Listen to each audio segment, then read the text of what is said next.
l'arc Dressrosa touche à sa fin. Luffy est sur le point de vaincre définitivement Doflamingo, après une longue bataille dans le chapitre 790 de One Piece. Aussi puissant qu'il soit, son dernier coup le mettra hors d'état de nuire, mais ne le tuera certainement pas. Et oui, quand on connaît un peu l'esprit de One Piece, on sait que Oda ne fait que très rarement mourir ses personnages hors flashback, même les plus gros vilains.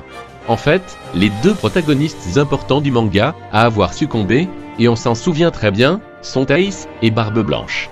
Sauf que dans le cas de Doflamingo, il y a un lourd passif, et l'eau en fait partie. Pour rappel, Corazon, le mentor et ami de l'eau, a été tué par son frère Doflamingo quand l'eau était encore enfant. Son alliance avec Luffy permettait surtout au corsaire de se venger de son bourreau, même s'il le cachait au début. Il a pourtant essayé de combattre Doflamingo seul, mais ce dernier était trop puissant. C'est même lui qui a failli mourir sous les balles du maître de Dressrosa. Sauf que Luffy a pris le relais, et sa victoire est imminente.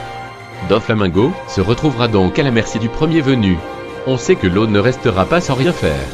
Reste à savoir quelle sera son attitude vis-à-vis de Lumphy.